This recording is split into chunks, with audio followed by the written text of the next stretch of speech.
You know, I've been around for a while. Met some interesting people. Done some crazy things.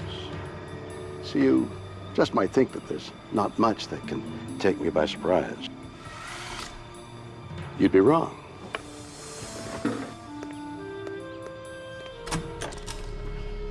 The world is full of stories, science and things that amaze and confound me. Every single day, incredible mysteries that keep me awake at night. Some I can answer. Others just defy logic. Is the end of the world upon us? In Wyoming, a deadly force is sleeping underneath Yellowstone National Park. Could it awake and destroy the planet? It could happen today. It could happen tomorrow. It's a race against time. In Alabama, a NASA scientist makes a remarkable discovery. Is a killer solar storm coming our way? If it were hit today, would knock us out, would knock civilization to its knees. And across the world comes the threat of an invasion by robots. Could the Terminator be real? Yeah. It's a weird world, and I love it.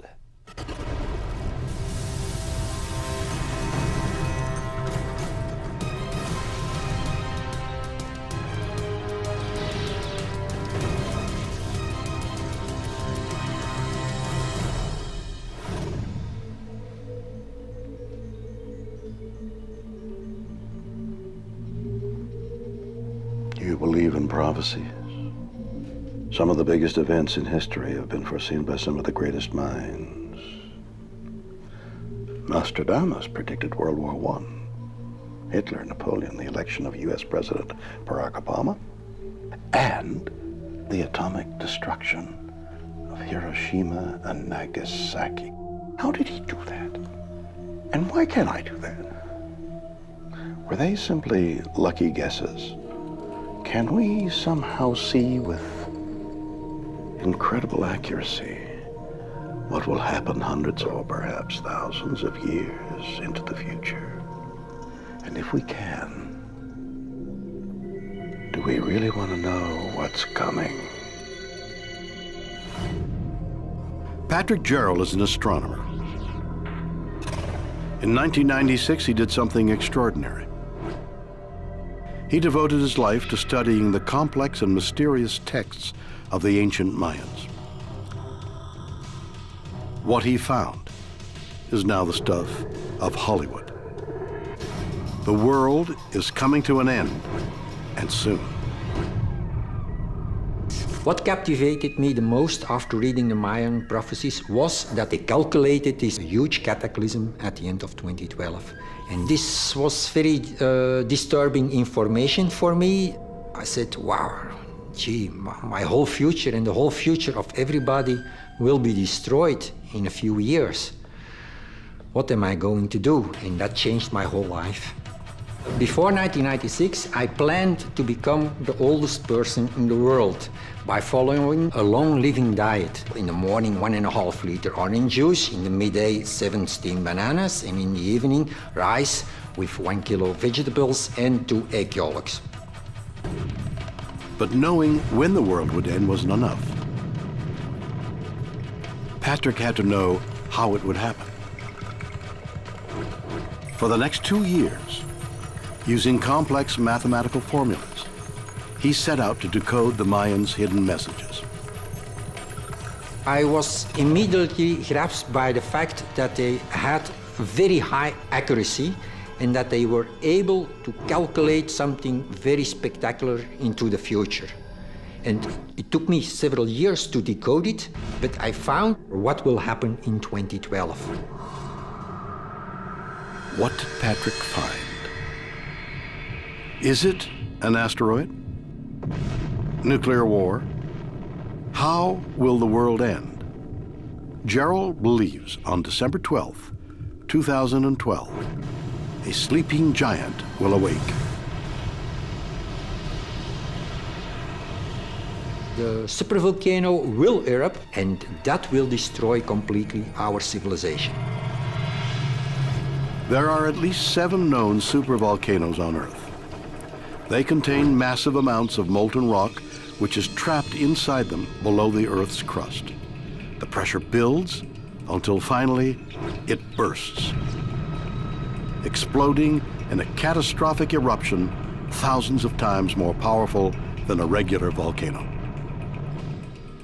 The last eruption occurred over 70,000 years ago. Could one of these giants be a threat to us now? Remarkably, the answer could be yes. And it's underneath Yellowstone National Park. Over 2 million tourists visit Yellowstone every year. Little do they know that under the surface lies one of the deadliest forces on the planet.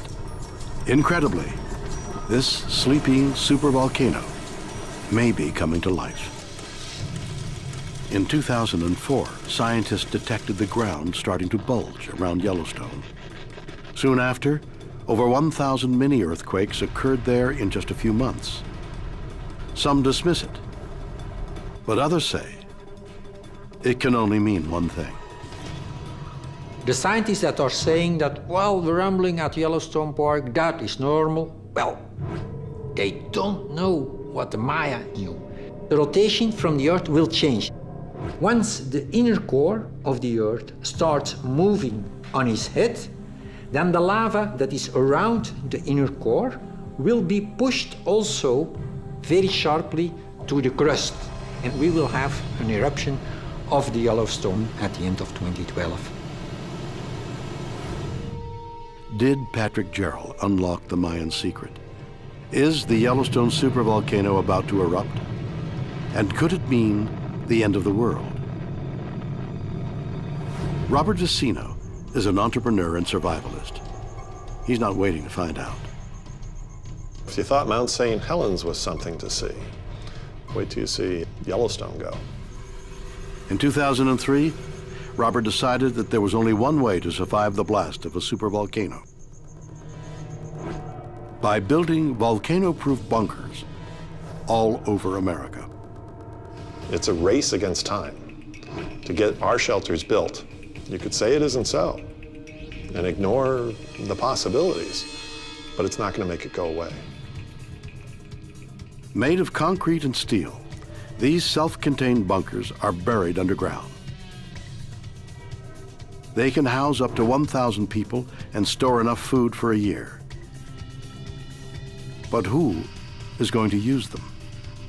We have about 10,000 members currently signed up from all over the world. After the Japan quake, we had a spike. I think we received 600-700 people in one day. So the awareness is going up. You know, as my prediction is, if we're still here a year from now, in early 2012, we're going to have a line. People are going to be waiting in line, begging to get in, and it'll be too late.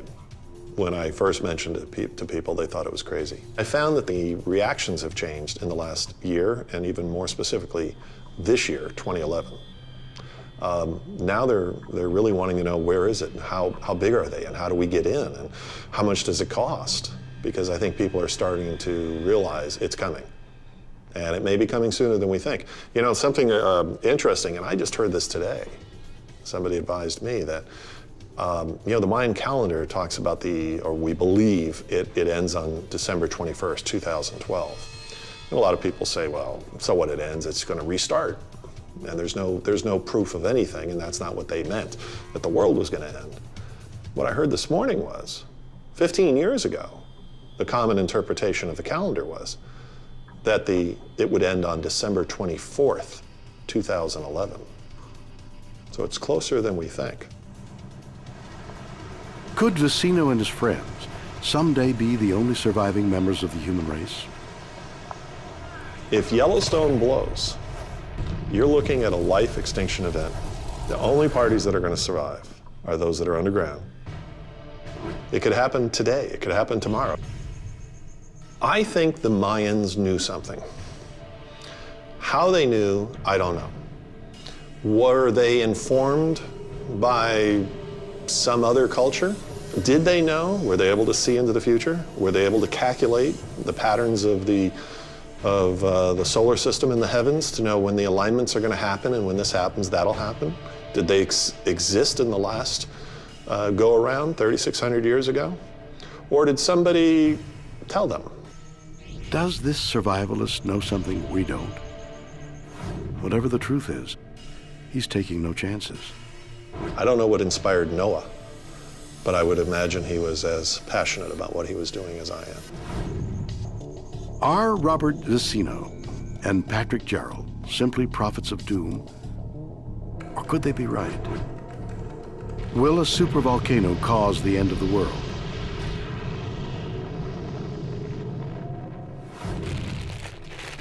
Crazy, isn't it?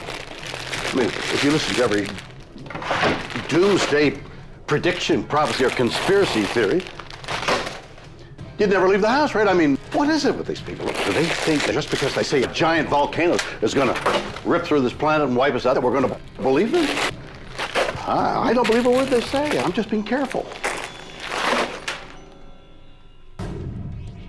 A man decoding the texts of the ancient Mayans uncovers an astonishing prophecy. Will a supervolcano at Yellowstone destroy our planet? Stanley Ambrose is an anthropologist. He thinks we have reason to believe it might. I suppose if you really wanted to stay around in a place that was struck by an apocalypse, that would be a good idea. I'd rather move.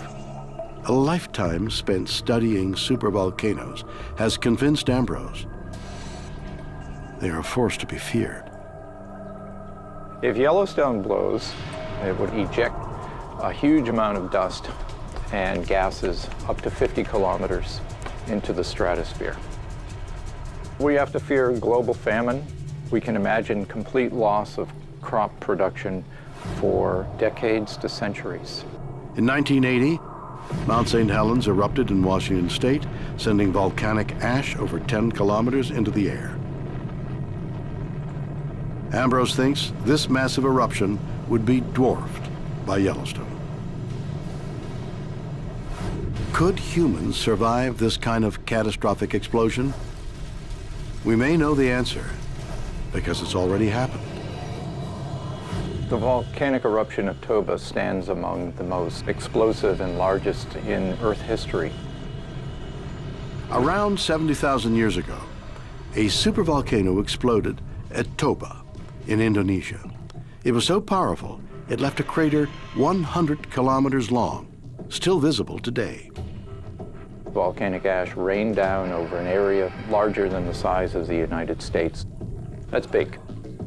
The Earth was surrounded by this thick blanket of sulfuric acid haze. The sun weakened. Much solar energy was reflected back into outer space. The landscape around the world was basically devegetated.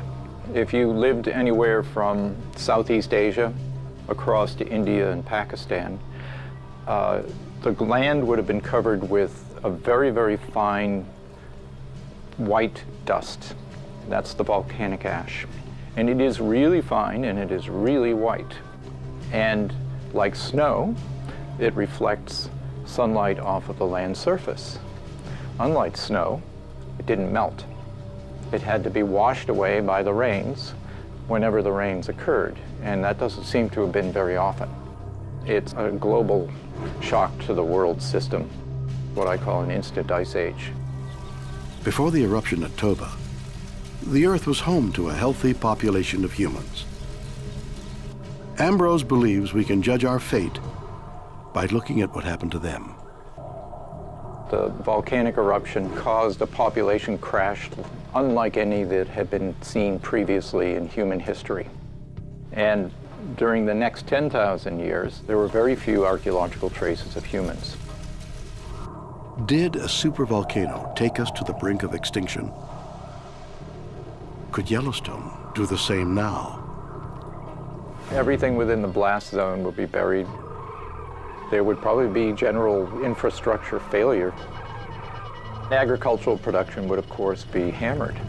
The United States would lose its entire grain belt. And if the whole world got cold the way it did with Toba, then there would be few choices of where to go to get food. It's an alarming scenario. Should we heed the warning? Is the Yellowstone supervolcano ready to blow. Sometimes it's bulging up like it's going to explode. Then these bulges go back down. One of these bulges coming up is not going to go back down. The pressure just might continue increasing. And that's when it's time to head for the hills. Could Stanley Ambrose be right? Are billions of people in imminent danger of death by supervolcano? Jake Lowenster is the chief scientist at the Yellowstone Volcano Observatory. It's my job to worry about whether Yellowstone's going to erupt. Jake studied the supervolcano's behavior. He believes it's not a monster, but a pussycat. People talk about impending doom because they know there have been eruptions in Yellowstone's past. There have been very, very large eruptions at Yellowstone, the size of eruptions that people will call super eruptions. One of the things that you'll hear about when people talk about Yellowstone is somehow that it's overdue. And they throw out this number of 600,000 years for an interval between these large eruptions. Well, that number is pretty much taken out of nowhere. If you did the math on those three big eruptions at Yellowstone, the number for the interval would be about 730,000 years. Of course, the last eruption was 640,000 years. So the number 600,000 is more appealing if you're trying to build the case that somehow it's overdue. But second of all, here you're doing statistics based on a sample population of 2, the interval between the first and second, and the second and third large eruption at Yellowstone. Sample population of 2, not very big, not really statistically meaningful to talk about how often big eruptions occur at Yellowstone. And finally, in terms of this, there's no guarantee that Yellowstone will have another one of these super eruptions. Volcanoes have life cycles. They are born, they live their lives, they die. There are very few places that we can point to around the world that have had more than 3 very large eruptions. There is a remote possibility of those eruptions in the future. It's just a question of whether the kind of activity we're seeing now actually forecasts that anything is in the offing. But there's no reason to expect a big eruption at Yellowstone within our lifetime, which doesn't seem very worrying to me. Why is Jake so sure? He thinks there is something the prophets of doom have overlooked. Well, the way that Yellowstone has erupted most of the time is through these smaller lava flows, which are similar to those that happen in Hawaii, which, as you can imagine, would be locally very interesting, but not an international problem. In the last 2 million years, the Yellowstone supervolcano has had 3 giant eruptions. Jake believes a crucial fact is preventing another one. Yellowstone erupts all the time, but on such a tiny scale, it produces nothing but harmless flows of lava. Lava flows can block roads, forest fires might start, but they sort of roll very slowly across the ground. You could generally outrun them very easily, so they're not very damaging events. Far from causing a disaster, Jake thinks these lava flows are keeping a lid on the sleeping giant. Anytime that you're having a volcanic eruption, you're removing pressure on the magma chamber. It seems to be relatively commonplace for Yellowstone to have this kind of activity. Are many eruptions at Yellowstone keeping us safe from the supervolcano? Do they explain its recent rumblings? Around 2009, 2010, we had a couple earthquake swarms. In a swarm, you have a number of medium-sized earthquakes, and they happen all in one particular location. They were among the larger ones that we've had. But what caused the quakes? Scientists believe magma is flowing into the volcanic chamber, pushing up the crust. Is this a sign of an impending giant eruption? It was about 25 centimeters or 10 inches, something like this, of uplift at Yellowstone. Between 1925 and 1975, it rose about 3 times that amount.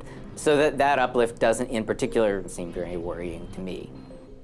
The kinds of activity we're seeing are the kind of activity that clearly has been going on for hundreds and even thousands of years. Even if Jake is right, there's another burning question. Why are some people certain, the Yellowstone supervolcano will erupt in 2012. I think there's a subset of the population out there that just likes to be scared in a way. They like to come up with things that kind of stir the pot, but there's no clock beneath volcanoes that tells them when to erupt. Based on the information that we're seeing, there's no guarantee that Yellowstone will ever have another one of these super eruptions. Were the ancient Mayans right? Will a supervolcano wipe out the human race in the greatest mass extinction since the Big Bang? Or is Yellowstone's sleeping giant nothing more than a harmless firecracker? Weird, or what?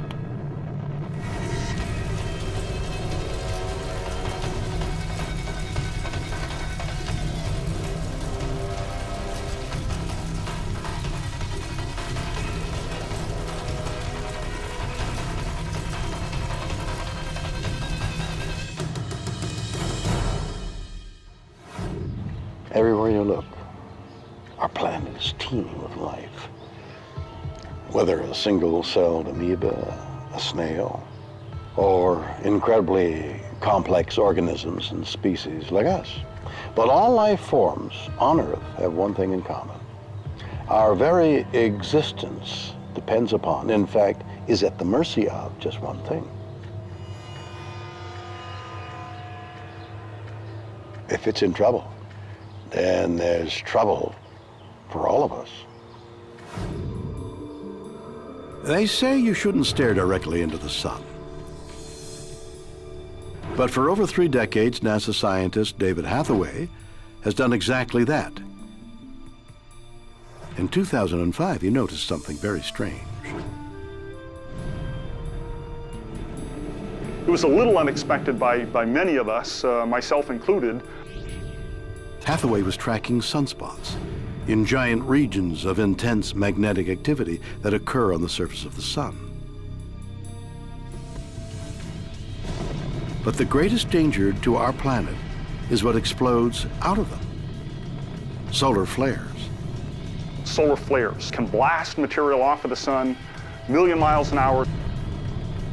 With a force of 10 billion atomic bombs, solar flares catapult billions of tons of red-hot plasma into space and sometimes directly at Earth. When it strikes the Earth, can shape the Earth's magnetic field, does some spectacular things like produce aurora borealis, can also do things to our technology in particular. Solar flares can cause satellites to deorbit and ultimately re-enter the Earth's atmosphere and burn up, so you literally lose the satellite. Solar flares and sunspots occur in regular cycles, but in 2008, Hathaway discovered something remarkable. Suddenly, they appeared to mysteriously stop.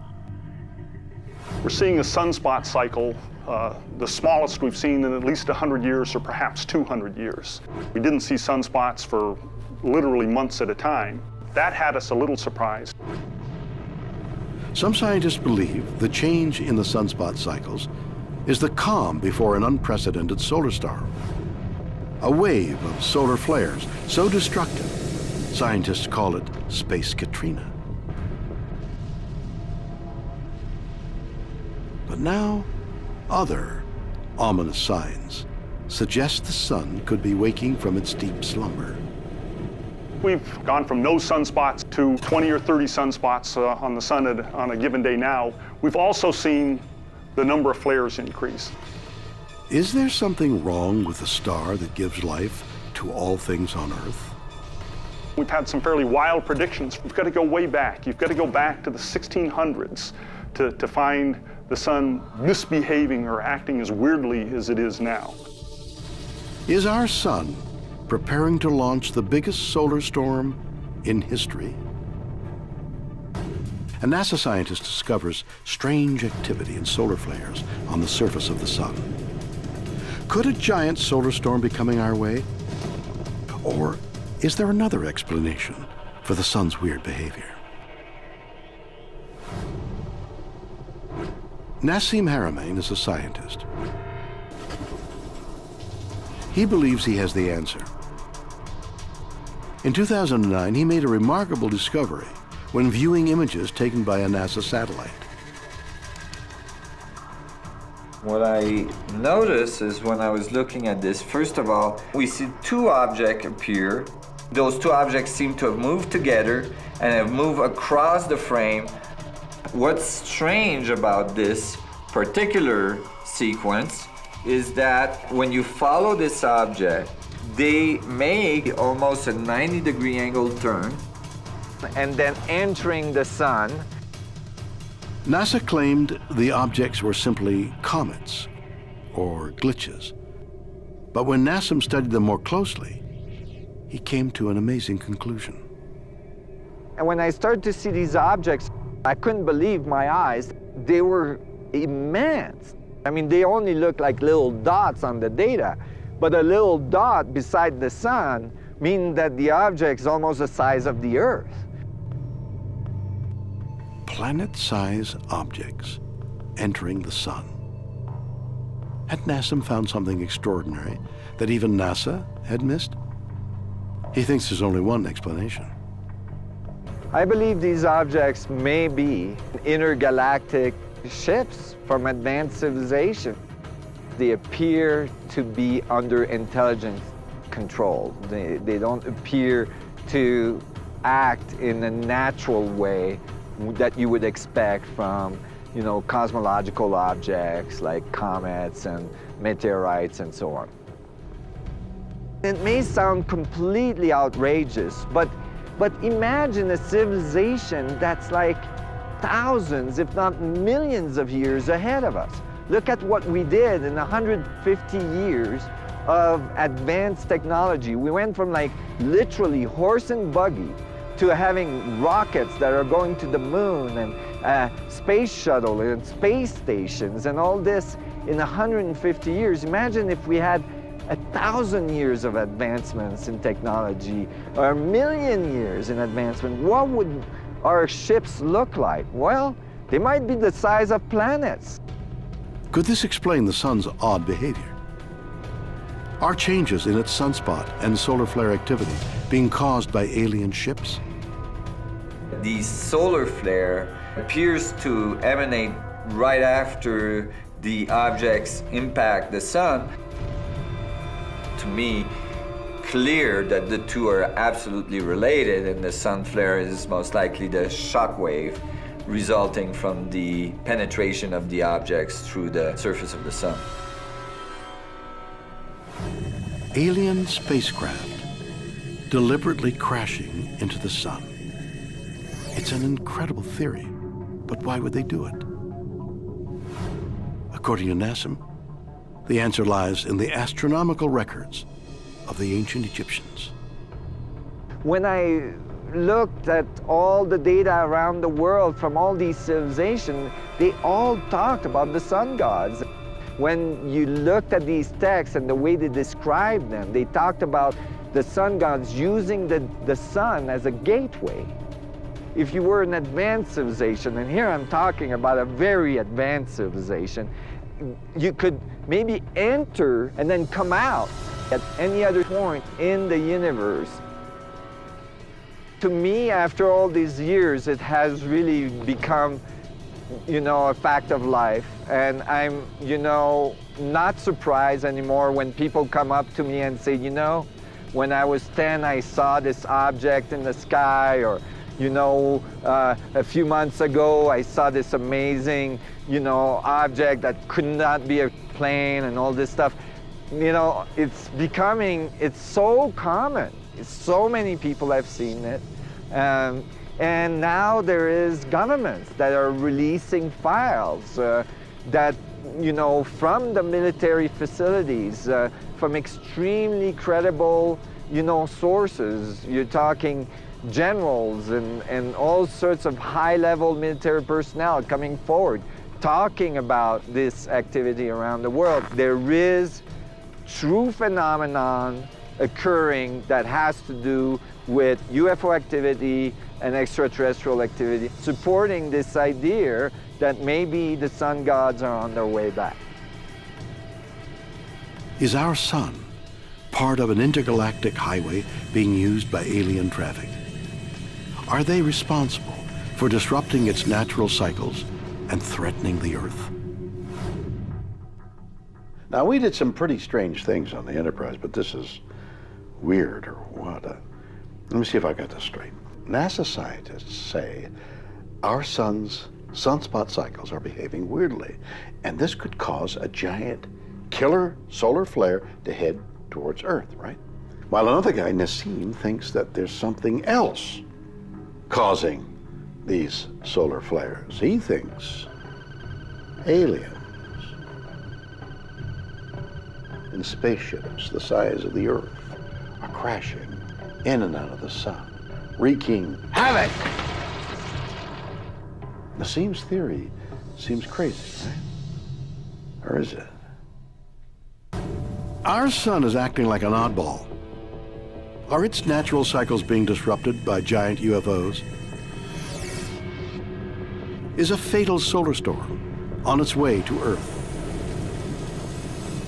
NASA researcher David Hathaway has an explanation that's far more down to earth. He thinks we have nothing to worry about. This recent sunspot cycle has started later than expected, and I think I understand it. The sunspot cycle is caused by magnetic fields. It's those magnetic fields that make the sunspots. And we've known for decades that it's the flows within the sun that take those magnetic fields, amplify them, and produce sunspots every 11 years. But the devil is in the details. Exactly what flows are there inside the sun that do this? What are the structure of those flows?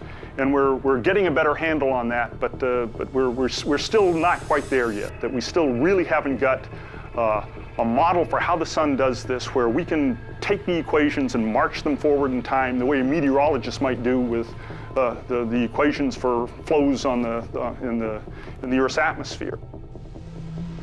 The sun's magnetic fields violently swirl around the surface like powerful ocean currents. They produce sunspots and solar flares until finally something bizarre happens. The sun's magnetic field flips. Every 11 years, the sun's magnetic poles do a backflip. Scientists believe this causes a dramatic decrease in sunspot and solar flare activity. But does it threaten us now? We had weak magnetic fields produced on the surface of the sun during the last sunspot cycle. And because they were weak, we'll survive this without any major inconvenience.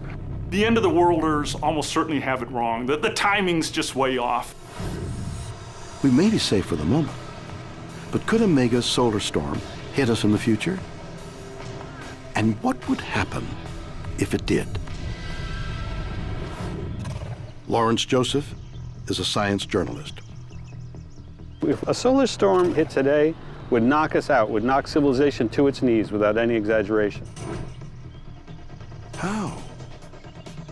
An historical event could provide the answer.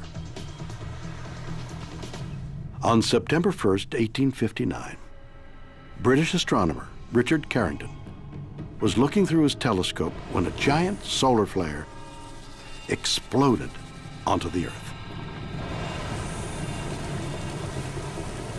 It caused the northern lights to dance down to the equator. You could read a book at midnight outside because of the incredible radiation.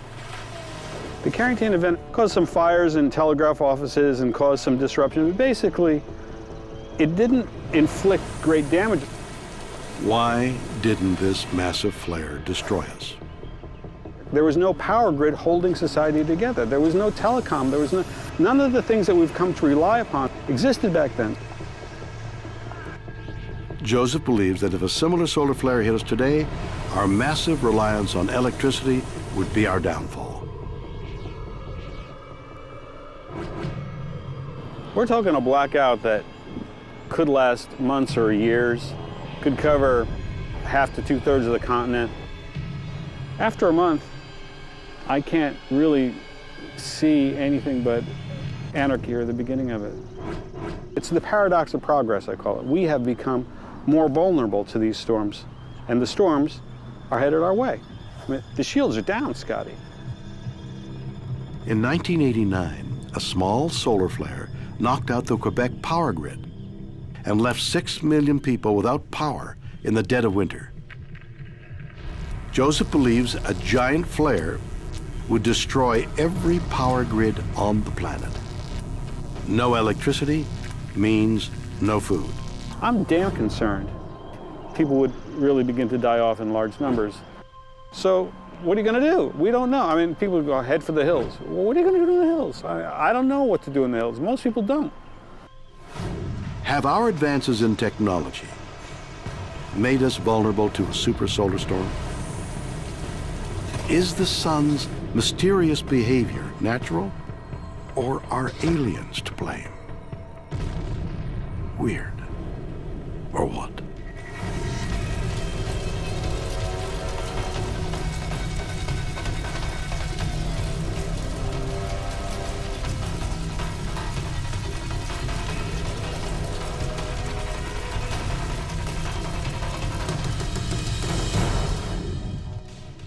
A world-renowned inventor makes an astonishing prediction. 20 years from now, computers will be operating fully at human levels. Are we facing an uprising of killer machines? Could the Terminator be real? It's incredible, isn't it? If we were to believe the ancient prophecies, or our modern-day doomsday theorists, or even some of our best scientists, then not only is the end of the world going to happen, but there's lots of ways that nature could destroy us. And none of them are nice.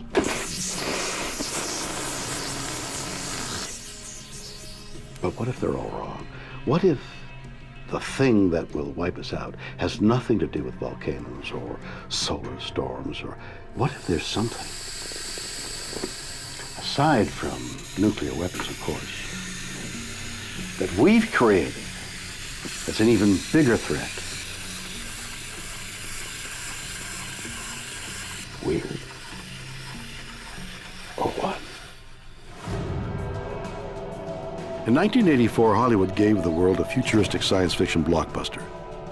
The story of a cyborg assassin sent back in time from 2029. The Terminator posed a remarkable question. Could robots take over and destroy us? Nearly 3 decades later, we may have the answer. Ray Kurzweil is a world-renowned inventor and futurist. He believes science fiction will become reality sooner than we think. In the last 15 years, we've seen millions-fold improvement in the power of computers. And this is not just an idle speculation about the future, that's what we've seen. 20 years from now, computers will be operating fully at human levels. It's an extraordinary theory based on an extraordinary fact. Today's computers are 100 billion times more powerful than they were a century ago. And their power is growing. Kurzweil believes they are rapidly catching us. Computers already exceed humans at logical thinking, like playing games. There are robotic cars with artificial intelligence that are driving without human drivers. A computer today can look at an electrocardiogram and diagnose it with the accuracy of doctors. And that's something that wasn't feasible even a couple of years ago. So things are moving more and more quickly. Are we experiencing the rise of the machines? Are our PCs more than simply harmless pieces of plastic and metal? They'll continue to grow exponentially in the basic hardware power, more than doubling in power every year. We'll get to human levels of intelligence in a machine by my estimates around 2029. Wait a minute, what did you say? We'll get to human levels of intelligence in a machine by my estimates around 2029. 2029 is the year from which the Terminator made its return. Will machines equal, then surpass our brain power in just 20 years? Incredibly, Kurzweil believes it won't end there. By my calculations, when we get to around 2045, we will have multiplied the intelligence of our human-machine civilization 1 billion-fold by merging with this intelligent technology we're creating. That will be such a profound, singular transformation when we can actually vastly multiply our own intelligence. Will man and machine merge before the middle of this century? And if so, what does it mean for us? It's not an invasion, from another planet. And people say, oh, we'll lose our humanity. In my mind, that is our humanity. That's part of who we are. Our computers, our technology is part of the human civilization. So we will transcend our biology, not our humanity. I believe we will embody our human values in these machines. They're part of human civilization already. I don't like the term transhumanism because it implies that we're going to transcend our humanity. I think the goal, anyway, is to keep our humanity and transcend the limitations of our biology. And that's not a new story. If we hadn't done that, human life expectancy would still be 23, which is what it was 1,000 years ago. Could our world end not by natural disaster, but with humankind simply becoming obsolete?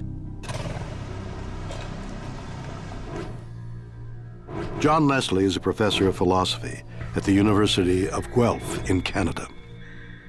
It could be in the next 20, 30 years, we have computers which are more intelligent than humans and which take over control over our lives.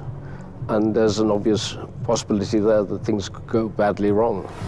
John believes that far from advancing humanity, creating uber-intelligent robots and computers could backfire on all of us. If robots became super intelligent, they could well have very little interest in the human race. They could think of themselves as superior humans and look on us in the same way as we look on ants. And a machine could come to the answer, let's get rid of biological humans and put machines in place of them. Are the machines we've created going to turn on us and take over our planet? Is Hollywood right? You have to remember that the science fiction of today quite often turns out to be the science fact of tomorrow. According to John, it's not only Terminators that pose a very real threat to our survival. In fact, one of the dangers here is that it may be that computers are in charge of the system which controls nuclear bombs. We simply don't know to what extent they are in charge of the destructive forces. Could a machine deliberately trigger a nuclear holocaust? It's a terrifying scenario. But Leslie has an even more frightening theory. The ultimate threat to the human race is already in our homes. You could argue that the internet is, at present, a gigantic computer, and that its intelligence far exceeds the intelligence of any individual human.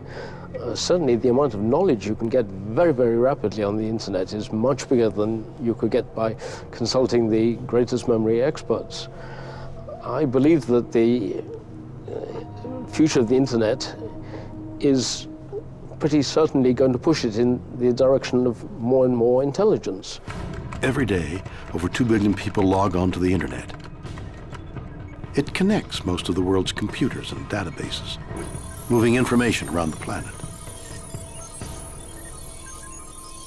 John believes the internet could evolve into a central brain that leads a cybernetic revolt against mankind. It could become immensely intelligent and become, therefore, what takes over world government and possibly then decides that humans are irrelevant and gets rid of them. That's just one way in which we could be annihilated almost immediately. Will robots blow us up with our own nuclear weapons? Is the internet going to destroy us? Will man be enslaved by machines?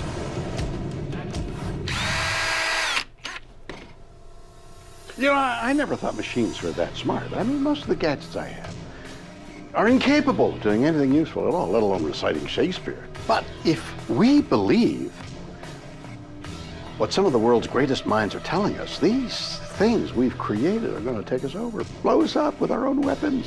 and enslave us for the rest of time. Could that be possible? Not today, my friends. Leading scientists believe machines are becoming so intelligent that they will overtake humans by 2050. Will they become Terminators and annihilate us? Noel Sharkey is a professor of artificial intelligence and robotics at the University of Sheffield, England. He says, we have nothing to worry about. We're really a long way off at the moment of creating the kind of technology you see in the likes of the Terminator, with big humanoid robots armed with machine guns plodding across the battlefield. Some of the world's greatest minds disagree, but Sharkey believes they haven't asked one simple question. Why? And as a scientist, I need evidence, and there's no evidence of any kind of really smart intelligence or any kind of desire, or robots would have a desire to take over the world, any more than a washing machine would want to take over the world. Not only does Sharkey think that machines aren't a threat, but they're not nearly as smart as we make them out to be. A lot of people talk about artificial intelligence at the moment being at the level of the rat or the slug, and it's going to get so much smarter and be like the human later. But for me, I've studied animals all my life, really, and I would say that current robots weren't at the intelligence of a bacteria, because bacteria can feed themselves and they know how to survive. Robots don't. They're dependent on me. And essentially, they're not bright enough to be called stupid. But even if robots and computers are nothing more than digital dummies, couldn't someone use them for evil rather than good? Well, the problem is that robots are very limited in what they can do. You just program a robot, but it's all up to what the programmer puts in there. There's no reason why the robot themselves would do anything that we haven't told them to do. And I certainly wouldn't be programming a robot to tell it to take over the world, and I don't think anybody else would. Instead of creatures with a super-intelligence that surpasses humans, Sharkey thinks machines are our moronic slaves that lack the one essential ingredient for a robot-led Armageddon: human emotion. We have consciousness, and we use that in our everyday lives, in our thought, in our desires. Whereas robots have a really rigid silicon intelligence, no desires, no wants. But if robots have neither the brains nor the drive for world domination, why do so many others believe it will happen? The whole idea of a robot takeover is quite odd, and it's really the subject of science fiction. Right back since the word was invented in 1921, all science fiction movies have been about robots killing humans and taking over the world. But it is, as it says, fiction.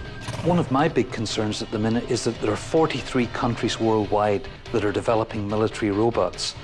And one of the problems is the military seem to have this idea, science fiction idea of robots, that they could be have that kind of intelligence. But in actual fact, they can't tell the difference between a soldier and a civilian. And so a lot of people will die. But it won't be through the intentions of robots. It'll be through the misuse by humans of a dangerous weapon.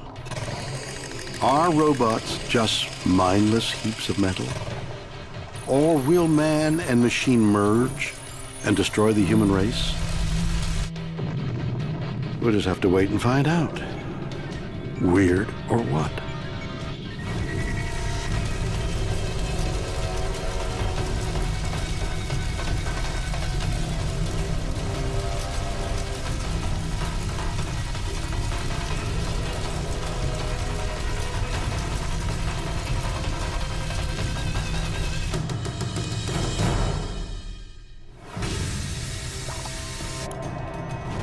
So there we have it. Doomsday stories from the Earth and beyond. In Wyoming, a deadly supervolcano lies dormant. Will it explode in 2012 and fulfill a Mayan prophecy? In Alabama, a NASA scientist discovers the unthinkable. A giant solar storm could be on its way to destroy the Earth. And one of the world's greatest minds makes a startling prediction. Man and machine will merge by 2050. Will robots take over? Are we facing a Terminator Armageddon? Are these stories evidence that the end of the world is nigh? Can we dismiss those who claim these things are true? You decide. Join me again next time for more stories that will undoubtedly be weird or what?